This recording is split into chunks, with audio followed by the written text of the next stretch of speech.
अस्सलाम वालेकुम। Welcome to राखी का किचन। तो आज आपके साथ चना दाल फ्राई की रेसिपी जो है वो शेयर करने जा रही हूँ। बहुत ही आसान और बहुत ही इजी तरीके से आपको हम चना दाल की रेसिपी जो है वो बनाना सिखाएंगे। आप इस रेसिपी को जो है रमज़ान में सहरी के टाइम जो है पराठों के साथ सर्व करें। इसे बनाना बहुत ही आसान है, 10 मिनट में ये बन जाएगी। तो चले जो है रेसिपी को जो है वो शुरू करते हैं। तो यहाँ पर सबसे पहले मैंने ले लिया है एक पैन और उसमें आधा कप जो है वो हम ऑयल डाल लेंगे।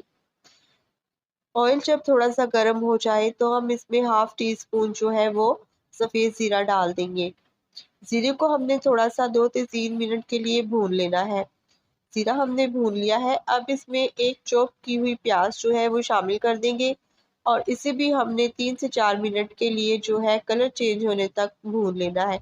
जब इन दोनों में अच्छी सी खुशबू आने लगे तो हम इसमें अदरक लहसुन का पेस्ट जो है वो शामिल कर देंगे।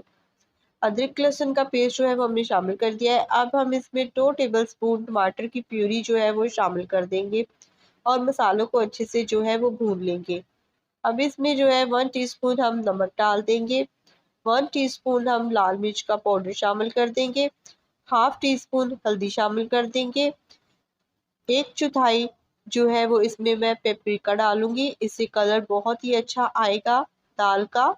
और भुना हुआ कुटा हुआ जो है वो यहाँ पर मैं धनिया लूंगी, वो डाल दूंगी 1 टीस्पून। बस अब हम इसे जो है अच्छे से भून लेंगे। थोड़ा सा पानी शामिल करेंगे ताकि जो है मसाले हमारे जले ना, और इसे अच्छे से जो है वो हमने 3 से 4 मिनट के लिए भून लेना है। ऑयल जो है वो सेपरेट हो चुका है और मसाला हमारा बहुत अच्छे से जो है वो भून चुका है। तो अब इसमें हम दाल शामिल कर देंगे। दाल को हमने जो है वो भिगो कर रख लिया था आधा घंटा और फिर इसे हमने बॉयल कर लिया है। तो इस तरह से जो है वो दाल बनाएंगे तो बहुत ही मज़ेदार बनेगी। तो इसमें अब आधा कप जो है वो पानी शामिल कर देंगे। दाल का जो बचा हुआ पानी है जिसमें आपने दाल को बॉईल करना है वो भी आपने इसी में शामिल कर देना है। तो यहाँ पर दाल जो है वो हमारी तैयार हो चुकी है। अब इसमें हम तड़का जो है वो लगाएंगे। तो इसके लिए 2 से 3 टेबलस्पून मैंने जो है वो ऑयल पैन में डाल लिया है। अब जो तीखी वाली मिर्च होती है मोटी वाली, वो हमने ले ली है। इसमें हम जो है वो एक कट लगा लेंगे और इसे बस हमने 2 से 3 मिनट के लिए दोनों साइड से जो है ना ऑयल के अंदर जो है वो हल्का सा फ्राई कर लेना है। तो फिर इसे हम ऊपर जो है वो डाल देंगे। बस हम इसके और कुछ मसाले जो है वो ऐड नहीं करेंगे।